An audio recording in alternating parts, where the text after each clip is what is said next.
Madami-dami na naman ng bunga tong ampalaya namin tol, kaya naman tamang harvest dito yung otits ko. Ay napagkasipag talaga na itong mamunga, ay talaga ka. Napagkaganda ng pagmasdan na itong puno na to kahit na naglulugon na. Humarbis na rin kanina rito yung tito ko ng agor tsaka itong kamansi. Sasahugan nga ng tito ko yan tol ng mga tilapiyang maliliit tol, yung binili niya sa palengke. Ay napagkaganda talaga rito sa may probinsya tol, lalo na kapag kapalubog na yung araw, ganito katirik yung araw, ay talaga naman. At si parang Kim naman dito, meron kayo dyang you can see me, talaga ka. At si Manang Lia naman ikaw uwi lang galing galaan, meron kayo dyang peace sign, lumalaki na si Manang Lia. At yung tito ko naman dito, isinalang na nga tong sinaing tol, kaya naman meron ka dyan double okay. Sinaing na nga muna yung unang sinalang tol, para mamaya yung ulam na lang, mabilis na lang din kasi naman yung ulam, at gulay lang din naman tol. Direkta hugas na nga rin yung otis tong mga tilapiyang maliliit tol, para mahiwa-hiwa na rin sa maggagilid-gilid yan. Kaya naman pagkatapos hugasan ni otis yan tol, pinagsusugatan ng mga bawat gilid tol, ng masiksikan na ng pampalasa yan. Ay talaga naman ang gwapo ng tito ko dyan banda, talaga namang over the sun to over the sun. Tinaktakan na nga rin ni otis yan ng magic sarap tol, tsaka itong asin para malasang malasa talaga, pati yung kaluluwa tol, malasang malasa rin. After naman ni otis sa sigasuin yung tilapia natin tol, ay pinagbabalatan niya na nga itong kamansi tol. Oh, shoutout sa mga utol natin dyan na alam yung gulay na to at kumakain na ito tol. I-comment mo na nga rin sa baba tol kung simula pa lang ay alam mo na kagad ang gagawin dito. Dahil alam ko marami tayong mga utol at taga Pangasinan din. Pagkatapos ng paghihiway ni otis itong mga kamansi natin tol, ay sinunod naman itong mga ampalaya natin. Ay bago dyan, double okay ka muna dyan tol, bago ka mag-asikaso dyan ng agor. Talaga naman ang bisa mo talaga otit. Yung iba nga tinanggalan ni otit siya ng buto tol para medyo malapot-lapot ang sabaw natin. Pagkatapos naman ni otit sasagasuin yung agor tol, ay pinaghihiwa niya na nga itong mga talong, ganyang hiwa lang tol para mabisa. At si Manang Lia, tignan nyo naman tol, lumalaki na ang bata, kumukulit na ng kumukulit. Tignan nyo naman, bola laging hawak, ay ayaw nento nang nakadress tol minsan, gusto nito talaga nento, bol lang. Abutan mo ng baril yan tol, ay babaraling ka talaga nyan. Habang yung tito ko naman dito ay inuumpisa na ng iprito tong mga tilapia tol. Ipiprito nga lang natin lahat yan at pagkatapos ay isasawag natin yan sa gulay natin tol para mabisa ang laban. Iahon na nga rin yung otits lahat yan tol dahil gumagabi na ng gumagabi tol, nagugutom na ang mga kababayan natin dito. Ay talaga naman, itsura pa lang tol, pwede mo nang tapatan ng bagoong kalamansi tsaka sili. At dahil safe na yung tilapia natin tol, sabay-sabay na inihulog dito ni otis tol yung mga gulay natin tulad ng kamatis, luya, kamansi, ampalaya tsaka itong agor. At pagkatapos ay sinalang na ni otis dito at binuhusan na rin niya ng isang drum tol para mabisa. Double okay muna tol bago ilagay itong mga tilapia natin. Ay talaga naman malasang malasa yan tol, pati kaluluwa ng tilapia tol, sabi ko sa'yo, ubos. Pakukuluan nga lang natin yan tol ng saglit lang, mga 2 days, para saglit lang talaga. Sabi ko naman sa'yo tol, saglit lang ang 2 days tol. Tignan mo naman tol, kumukulo na yan, suabing-suabe na yan, kaya naman bubusan na ng otits ko yan tol ng bagoong lang. Hindi na nga rin nahaluin ni otis yan tol, lang hindi na magkadurog-durog tong tilapia natin. Pagkatapos ay tinaktakan na rin ng magic sarap tol para mas lalong sumarap at inihulog na nga rin tong mga talong natin tol para mabisa na, sumabay na lahat, luto na tol, isang lutuan na lang. Kaya naman pagkakulo tol, binuksan na ni otis, ay talaga naman ang bango tol, parang bagong ligo. Tignan mo naman yung itsura niya no, kaya naman konting din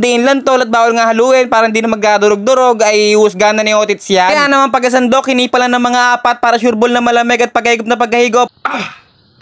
Yummy, yummy! Mabisa! Ay, mabisa talaga yan, tol. Ako na nagsasabi sa'yo. Kaya naman ililipat na niyo otis sa may kalantol na makakain na rito lahat. Ay, tignan nyo naman, tol. Madami-dami na nag-aabang. Talagang inaantay na lang talaga tumaluto, tol. Ay, talaga ka. Ay, pagkabukas pa. Ay, lalong nagutom lahat na nag-aantay. Tignan nyo naman kasi, tol, kung gaano kabisa yung itsura niyan. Ay, talaga naman, puno na naman ang tiyan. Ay, para wala kang duda na naman, tol. Ay, husgan ulit ni otis yan, tol. Kung mabisa ba talaga. Kaya naman hinipan lang yan, tol, ng mga dalawa at paghigop na paghigop. Yummy, yummy! Mabisa! Ikaw ba naman kasi tol makahigop ng ganito kabisa? Ay talaga naman hindi ka mapapasigaw. Ay talagang mapapasigaw ka. Kaya naman tol, huwag ka na mag-aksaya ng oras tol. Asikasuhin mo na rin yung mga gulay-gulay mo dyan. Kaya paano? Hanggang dito na lang din. Paalam!